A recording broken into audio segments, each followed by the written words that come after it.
It's time to take a ride on the Steelers Afternoon Drive with our co-hosts, Alan Saunders and Zachary Smith.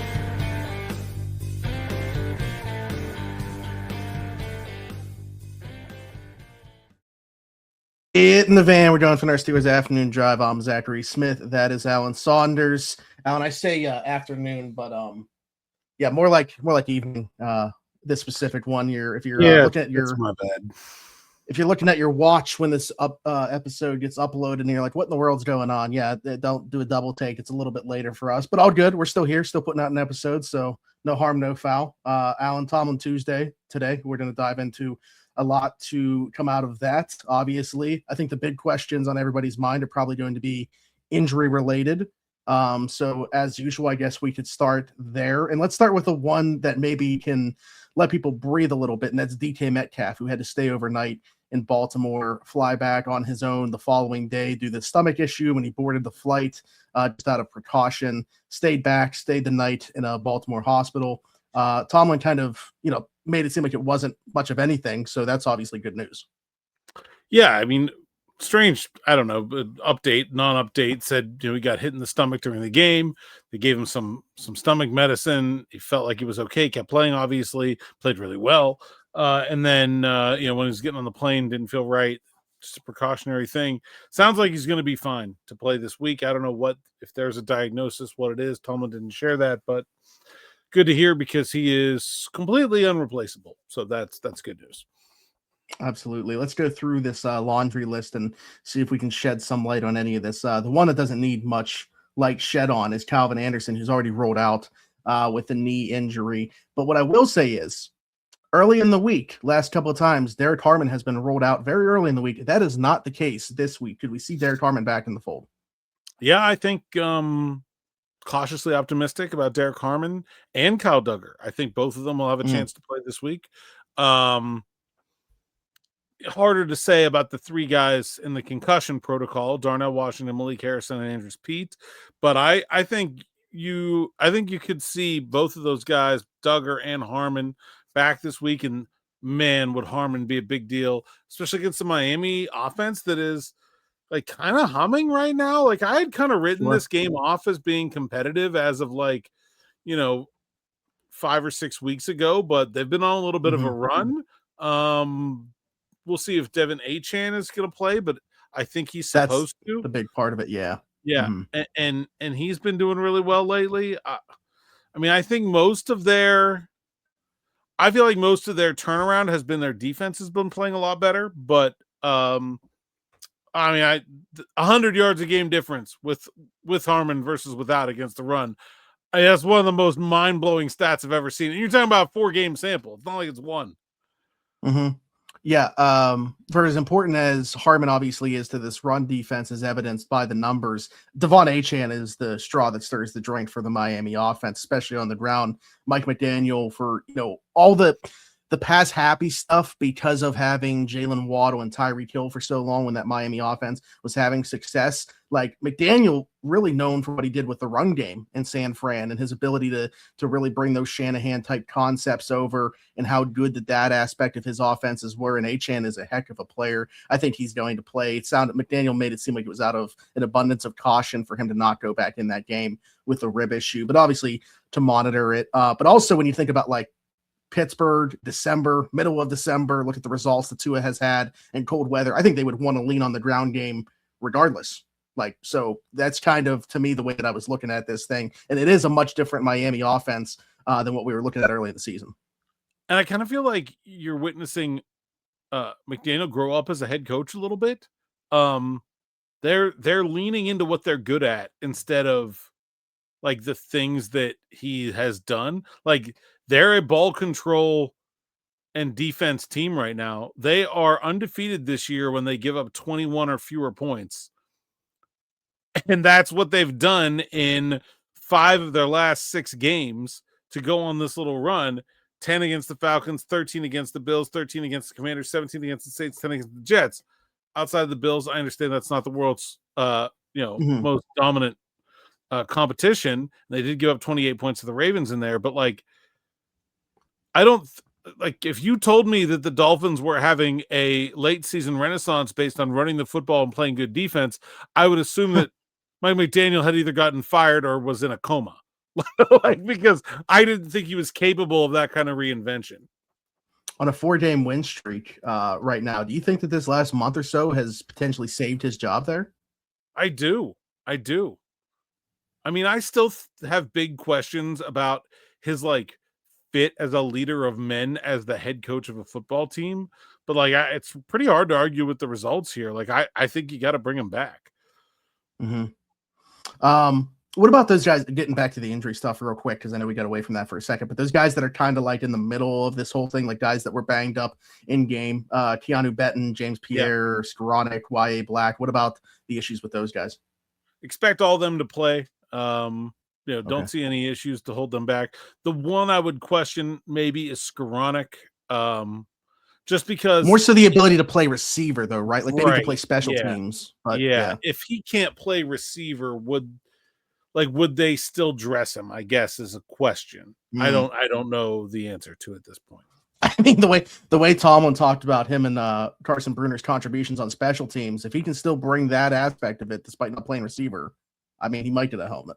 Yeah, I don't know. All right, well, good stuff. We'll obviously monitor that stuff throughout the week. They'll begin their day off tomorrow, right? Actually, that was kind of touched on, correct? We got maybe some clarification. Yeah, so I had said yesterday, I thought that was pretty unique. Tomlin kind of confirmed that they usually don't do it this way, but given the number of injuries, he said he just wanted to give the guys a day off. It has been really cold out, so they've been working inside. There's a real attrition component, as we've seen, to practicing on the turf that they don't like. So I think if it had been warmer, maybe he would have considered having an outdoor practice on Wednesday. But if you're thinking about being indoors, I don't think you want 4 practices in a week. Yeah, that makes sense. To be honest, based off the results that we've gotten, I'm not sure if I want a single indoor practice from this team. But I mean, they played really well, though. They did. Yeah, they played very well. It was just that one practice from an injury perspective.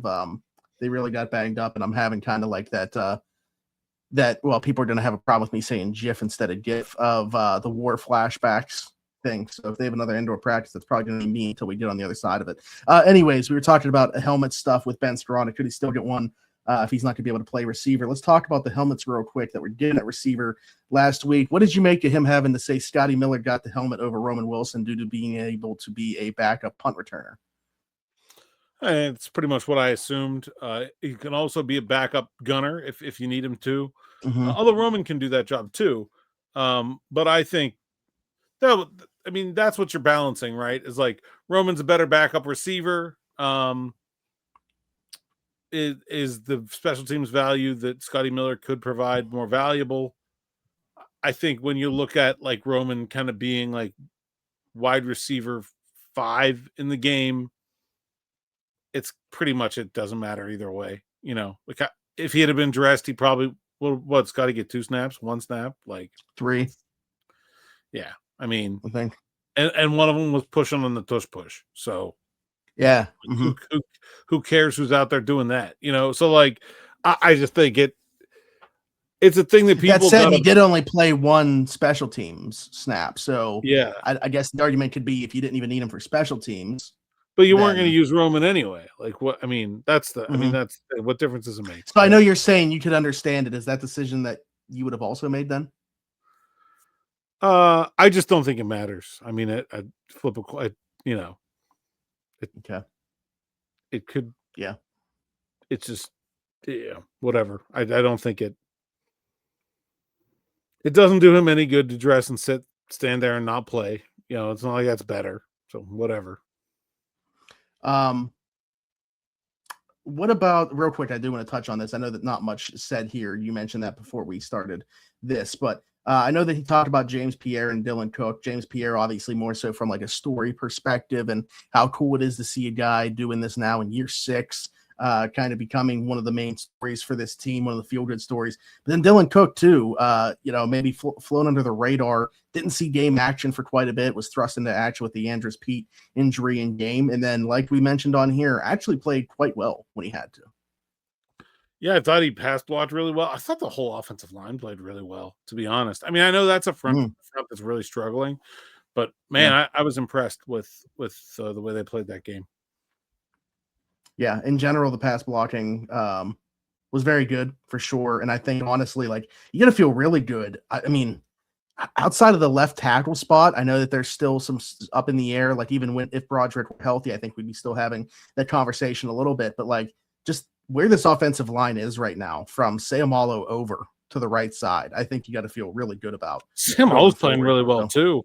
That's what I'm saying. Yeah. So yeah, including him over. Yeah. I think it's interesting that, like Mike was asked about the right side guys, the Frazier, McCormick, and Fautanu, making that second year jump kind of thing that he talks about. And he goes, honestly, they're so good, I don't even think about it. Like I don't think about them as second year players, and I think that's quite a compliment to to the way they've done it. I think this offensive line is onto something. I wonder, Smitty, because my buddy Snooty Bugs pointed this out today to me. Okay. Were people too harsh too soon on judging Pat Meyer's results with these young offensive linemen? Because it sure seems like things are all pointed in the right direction right now. And not only that, when guys that you haven't expected to need to go in there have gone in there, they've performed well too. I don't know. It seems like he's doing a pretty good job right now. So the one thing, like, I guess what would be the too soon thing? I mean, Pat Meyer's been here now. What, this is year 4? 3 or 4? 2022. So 2, 3, 4, and 5. This would be year 4. Yeah.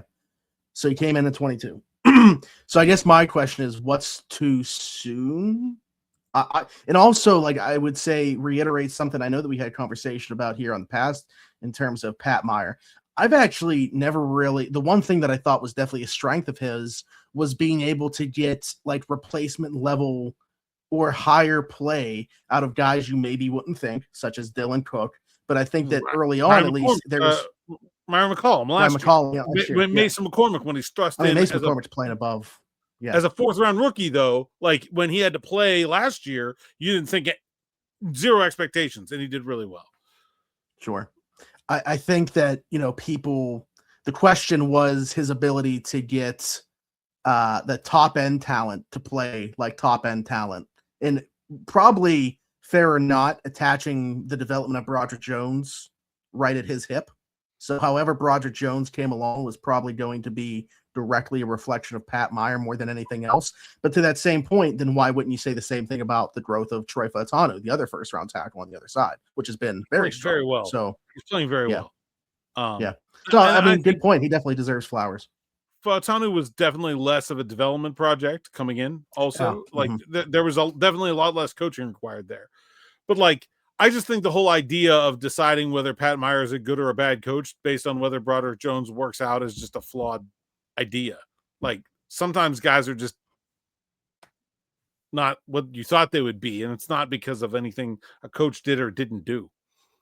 I'm trying to think of the other offensive linemen. Like when he would have came in, what Mason Cole was the starting center. They had already, the Kendrick Green experiment had failed. The way they did James Daniels, obviously they paid him and Sayamalo in back-to-back off seasons. So, and then you had more. So Kevin Dotson would have been here the first year. Yeah. Chooks and Moore. Yeah. So I mean, it's not like I saw more BTA Myles Garrett again.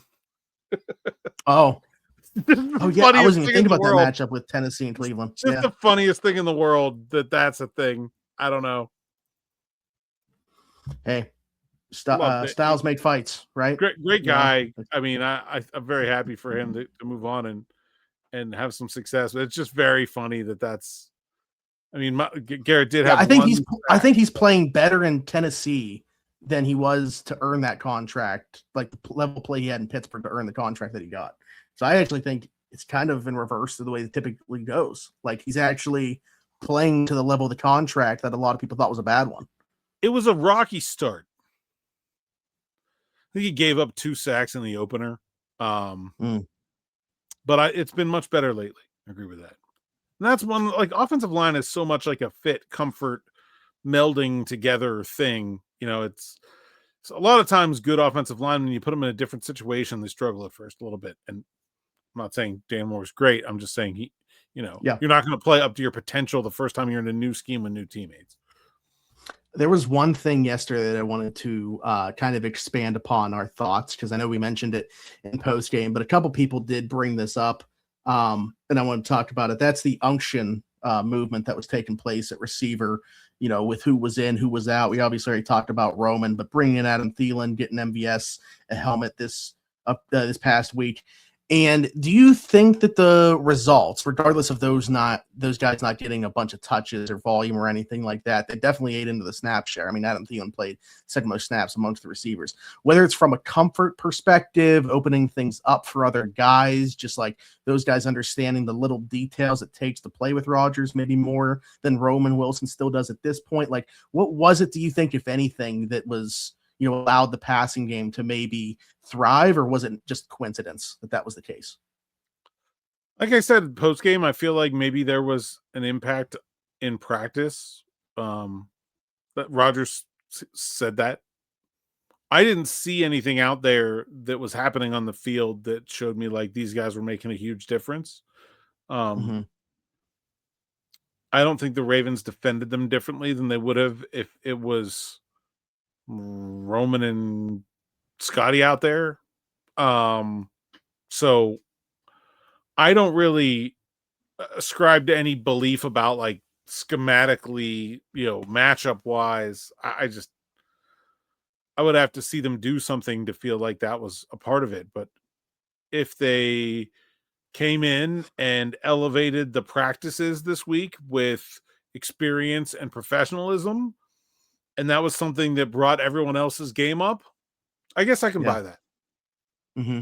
And kind of carrying that over to the tight end room. I know friend of the program, Braden Fajoko, had put this thought out there, like, Pat only 2 catches, 9 yards or something like that, I think, in this game. Not a high volume at all in this one either. But Fajoko said, like, just going back and watching, you could see the way that, like, when he's just on the field, the way that it opens things up in a different way. So, like, still needs to be playing a bunch, even if he's not eating into the target share. Yeah, I mean, the areas that Pat Freiermuth is going to work in are areas that most defenses against the Steelers are going to clog up anyway, because they're trying to stop the run. And so a lot of what he's doing is just anchoring defenders where they start. You know what I'm saying? Like, guys are lined up there to begin with, then they see it's a pass, and they're like, oh, Freiermuth's coming this way. And it's like, it's allowing Rodgers to make easier reads because, there's 3 guys in the middle of the field. We'll run Pat over there. Most of them are going to stay close to him, and then something else will be open. It's one of the things about like this whole like Steelers don't throw in the middle of the field is when teams are stacked up against the run, that is not available to you because that's where those guys are, right? Like, if you're allowing them to do 2 things at once, if they're stacking the box to stop the run, and then you're also trying to throw over the middle, like you're allowing those run defenders to still defend the pass at the same time. Where they can't be is on the perimeter of the defense. And so if a team is stacking the box against you, you are gonna go away from that. And I also mentioned this post game as well, but first time ever playing left tackle, you're chipping every play almost. And so that makes it a lot harder for Freiermuth to have an impact as well. And then no Darnell Washington. So all of the slightly more difficult blocking assignments fall to 88 instead of 80. And that's how you end up with a guy who, honestly, I felt like they intended to be a big part of the game plan this week with 2 catches.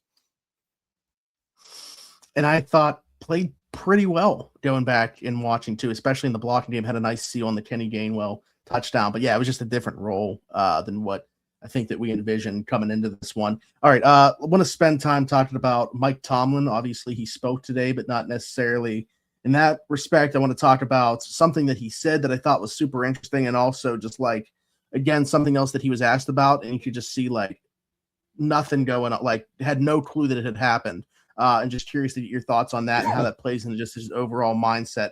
Thought it was interesting. Was asked, obviously the fire Tomlin chants and stuff that were happening the week previous. He's been on the hot seat for every season, 19 seasons. I don't know that the fan base would agree with that notion. But it was interesting that they shouldn't, because it's wrong. There's no coach that's been on less of a hot seat than Mike Tomlin for most of his career. There are guys who just got hired that are on hotter seats than Mike Tomlin for most of the last 19 years. So it's completely wrong. I think it goes into the mindset thing, though. He's on his own hot seat, I think. Right? He's not lying. That's how he feels. Even though it's not accurate, he's always coached and sort of lived with that mindset. Even though it's not true. And I think that's how you get the best of both worlds as an organization. Coaches who are actually coaching for their job generally do a poor job of it.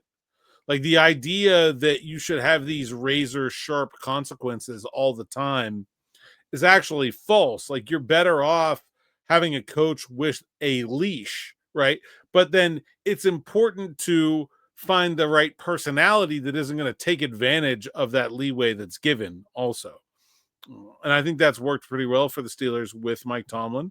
And their previous coaches, I don't think it's been any different with him. I think you saw the same thing with Bill Cowher. He has a couple 6 and 10 seasons. Those were not, career killers for him here in Pittsburgh the way they would be in a lot of other places. And I think that's an important part of the sort of mindset the Steelers have. But yeah, the idea that he's on the hot seat every year is just crazy. But the other part of that is like, it's like he's saying that. He's not saying that because he's hearing it from you all, because he does not hear that anything that anyone says about him, this team, or legitimately anything, as you referenced, like was asked about Phillip Rivers going back to the Colts, and he had no idea what Jerry Dulac was talking about when he asked him that question. Yeah. Just no idea that was a thing that had happened 20 hours previously. Remember the freak out a couple of years ago when Mason Rudolph was ahead of Kenny Pickett on the depth chart coming out of training camp in 2020, what have it been, 2022? Yeah, Tomlin doesn't do the depth chart. I mean, he generally gives some instruction, but there's somebody else who's actually typing it up. And it was a whole 24 hours later until the team corrected it, because he didn't know what people were freaking out about it. He was like, yeah, whatever, it's out there. I'm on to the next thing.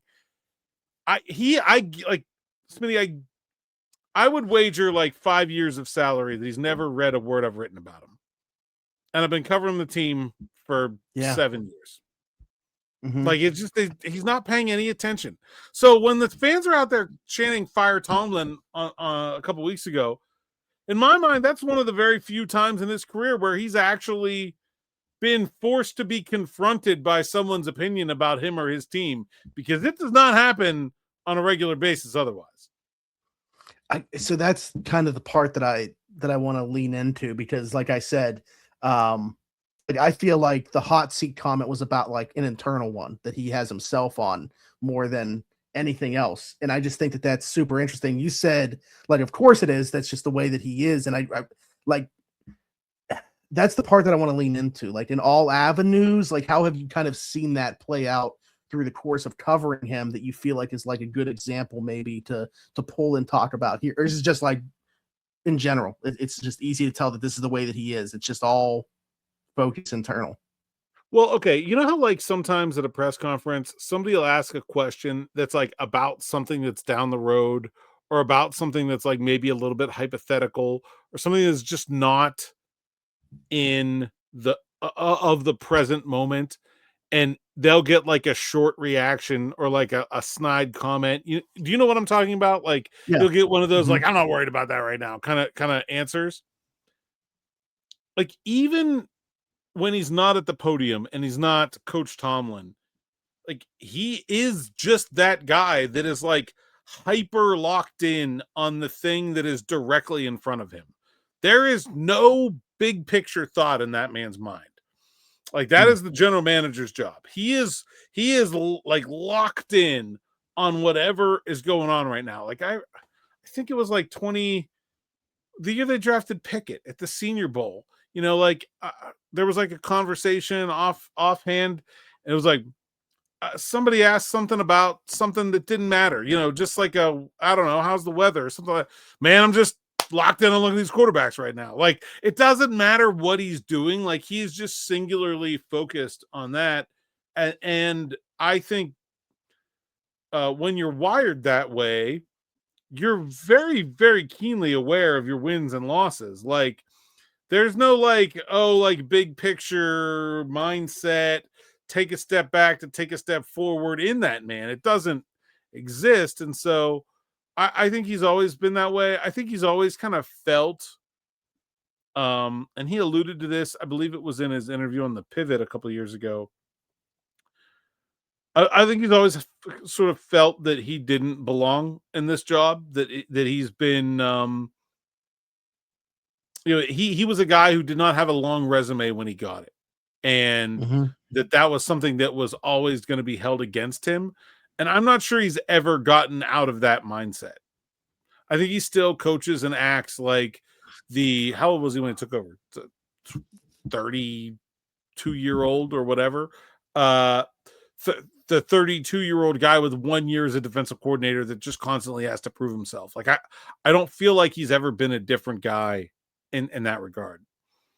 Well, it's interesting because that's actually where I wanted to go. I know he had more of his tenure actually before you got on the beat covering him, but I was going to ask if you've seen anything about just kind of the way that he goes about business change in the time, which could, I guess, also be interesting to get like the outside perspective that you had before being the inside perspective.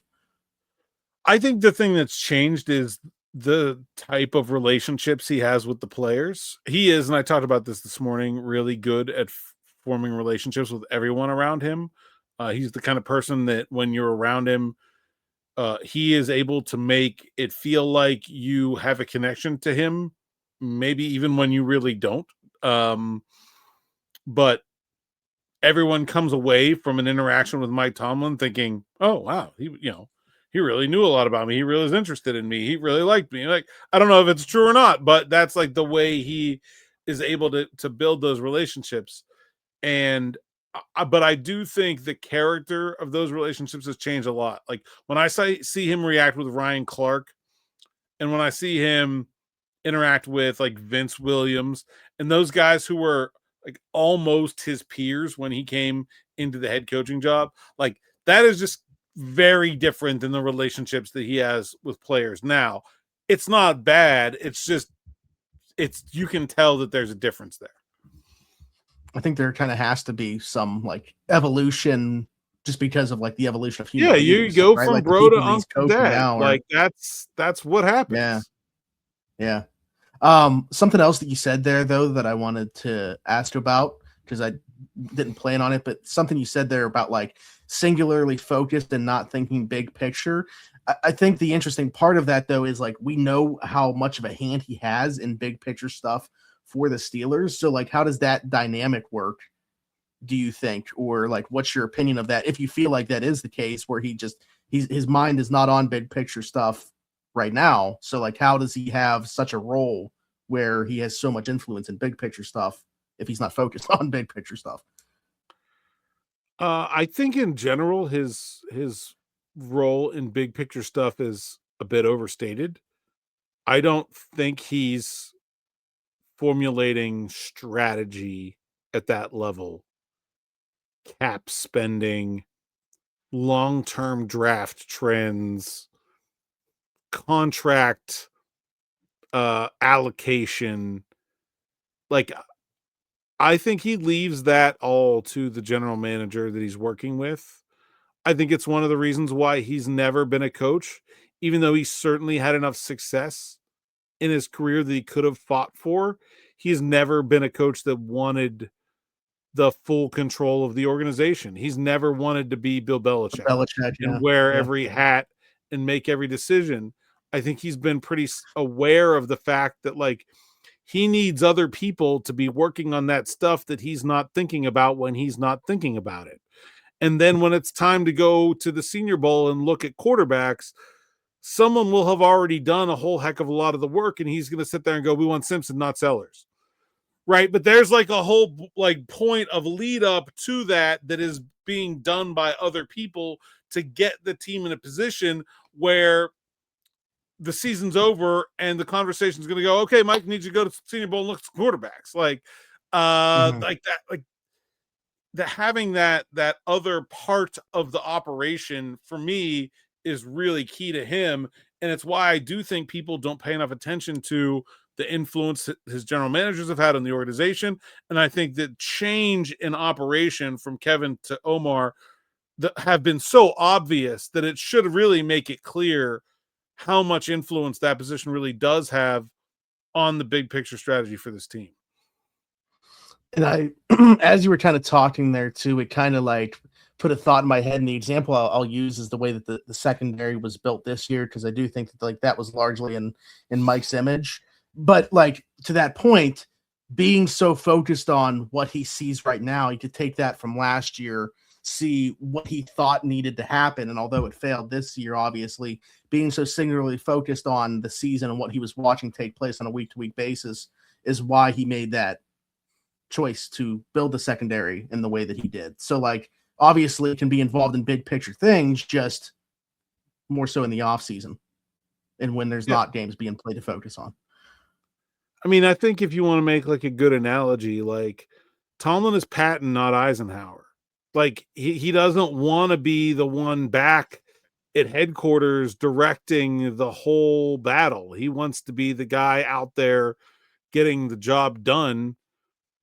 And certainly he wants input and will demand it and has earned it when the time is appropriate. But I think there's a real healthy amount of sharing of power in the organization, and Art Rooney's pretty involved too. Like I think people don't really, I think maybe people are finally starting to see how involved Art Rooney is in this organization. I think for a lot of times people just thought he was this like hands-off owner, and I don't think he meddles in a negative way, but he's there every day. Like there's no hiding his influence here.